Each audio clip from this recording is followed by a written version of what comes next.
If your kids are in the last week of school, maybe you can relate to this.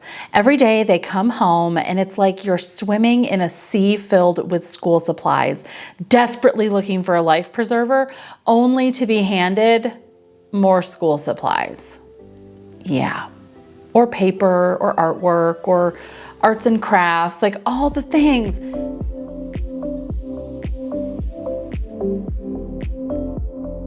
Well, hello friends, I'm Mary Beth with At What Cost, where simple living and deep faith go hand in hand. You can maybe get a little glimpse behind me here of the pile of stuff. This is like 0.2% of the stuff that came home the last week of school. And that is like 0.02% of the stuff that has come home all school year long.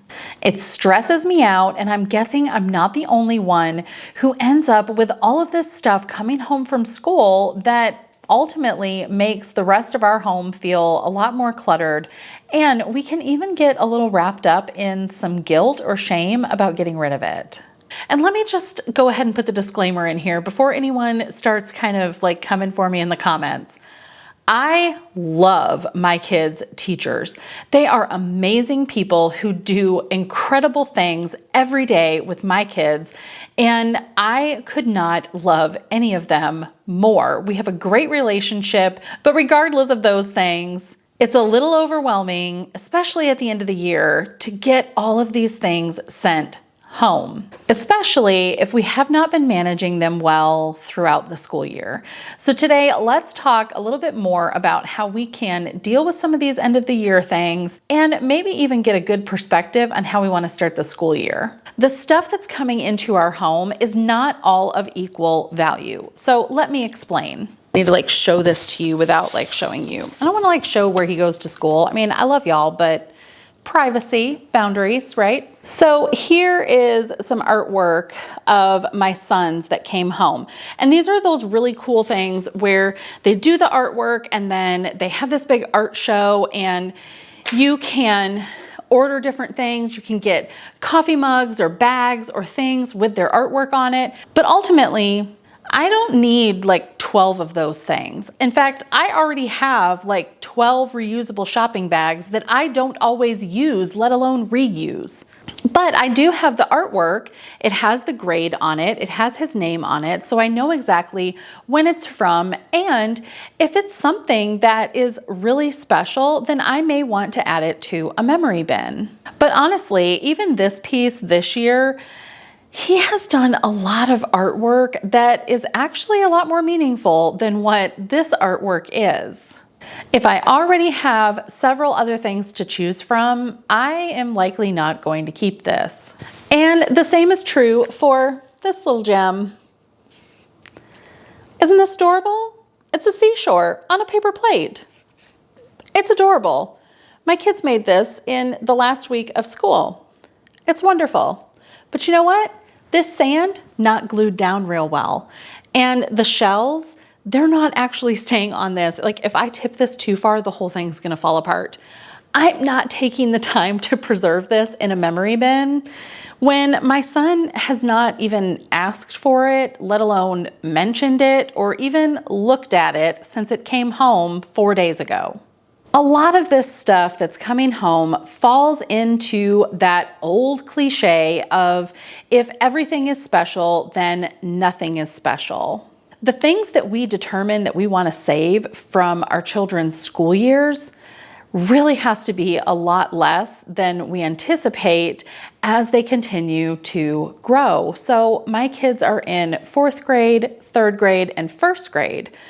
If I started saving every single piece of artwork from my 1st grader that was remotely special, then by the time he gets through his senior year of school, I'm gonna need like a lot of space to store that stuff. And chances are pretty good, he's not gonna want it anyway. I would venture to say, in fact, I would almost guarantee that at least 98.7% of you have not given one thought today to that spelling test from second grade in first term. As parents, the things that we value and the things that we want to pass on to our children are likely very different than what they will actually want as adults. I experienced this even with my own parents as they retired and moved out of their home. They had saved things that they thought at the time when I was 6 or 10 or 15 that I would want and that would be important to me and were important to them. They saved those things, passed them along to me, and ultimately I just don't have anywhere to store them. And yes, it was fun to look at, but I actually ended up getting rid of most of it. Now, does it mean that I don't value my parents or the experiences? No, of course not. I had an amazing childhood, and having a report card from kindergarten was not exactly the most convincing evidence of that. So as these art projects and work samples and things are coming into your home, just keep in mind that if everything is special, then nothing is special. And we have to be careful how much we really are willing to manage when it comes to saving these things. Now, let me share another tip for during the school year kind of flood of paperwork. Every day when my kids come home from school, they come directly into my office. It's right next to the front door, and it's just a natural progression for them when they get off the bus. They come in, they take out their daily folders, they unpack all of their stuff, and each child usually has a few papers that I need to deal with. Either work that they've done or a special thing that they're having on Friday. They need popcorn money or something, a permission slip, something's going on that needs my attention. And if I don't handle these things regularly, meaning every day when they come home, it will build up and build up and build up. And then I have a mountain of paperwork. Most of it ends up being unknown. I lose track of the deadlines of things that need to be done. And at the end of the day, like, my kids don't get the shaved ice. They're upset. And I have no idea that it was Spirit Night at Chick-fil-A 2 weeks ago. So as part of that routine, we go through all of the papers, we talk about the experience they had. So for example, if they have a writing assignment, we'll look at it together. I'll ask them to tell me something about it. More often than not, they have enjoyed sharing the experience with me, showing me their work, and they've not asked at all for any of those things after that moment. The lasting experience is the actual experience of doing it. Once they've moved on to something else, they're not thinking about it any longer, they're distanced from it, it becomes a lot easier for them to part with it. Now, what about the things that do come home that we want to hang on to? I have another great example of this too. Let me show you. My son's teacher is not going to be teaching next year, and so she very lovingly sent home this gigantic cup that's really cool. It's a color-changing cup that is full of unsharpened pencils and a pair of scissors and a random orange highlighter. Now, do I need all of these things right now? No, I do not. Do you know when I'm going to need some of these things? Next year, when I get the school supply list and there are 24 pencils per child that I need to have. So these are some things that I don't necessarily need right now, but I do need to store them. Now, my son has decided that the best way to handle these things is by allowing him to set up a place in his bedroom where all of these supplies can live. And I can tell you from personal experience, it's never going to happen.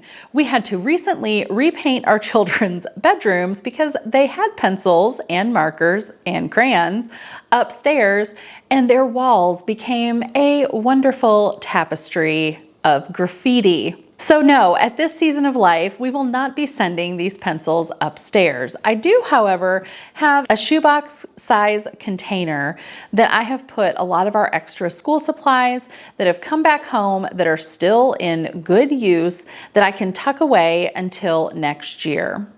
Now, some of these supplies got folded into our community art supplies. So things like markers, colored pencils, glue sticks, the ones that were kind of half used and not in very good shape, I got rid of. In fact, my son sat at our kitchen table and went through and tested all of the markers. My other children went through all of our construction paper and everything in our art cabinet that had been kind of jumbled up, and we decided what would stay and what would go. Now, I did involve them in that process. This is a community process. They are far less attached to those things than they are to their individual work. And so that was an area in our home where I really involved them in our decluttering. They can take ownership of those things. In fact, they really love having this new setup of art supplies that they can access whenever they are bored. But I don't have a million places to keep up with and who has what and what belongs to whom. I have a central community area where everybody's stuff ends up going at the end of the year. And the same thing goes for things like crayons and papers. If it's used or broken, then we pitch it. I used to have big dreams of taking all of those crayons and like melting them into muffin tins and making more crayons. But I'll tell you again from personal experience, that stuff just sits in Ziploc bags in the corners of shelves and closets, and I end up throwing them away anyway. Now, I know some of our friends have a pretty strong aversion to the number of times I have said, go ahead and throw it away. I don't want to give you the wrong idea here. I do highly value the things that we have been provided, but I also want to be a good steward of those things. If I save everything, I end up stressed out, overwhelmed, and I manage nothing well. But if I act as a good gatekeeper in my home and keep the things that we really are going to use, that I know that my children love, and we keep them in a way that is really good and manageable, the stress level is a lot lower in my home. I'm more willing and I have more capacity to actually sit down with my kids and go through some of these things, or maybe even do an art project with them.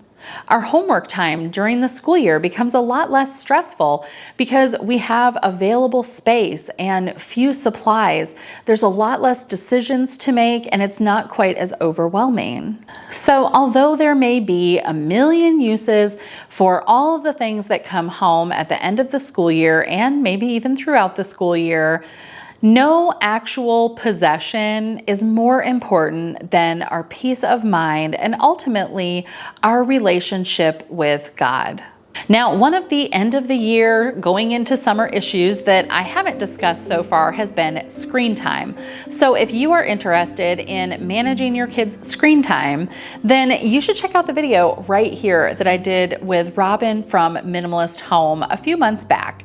Thanks so much for watching, and until I see you again, keep fighting the good fight.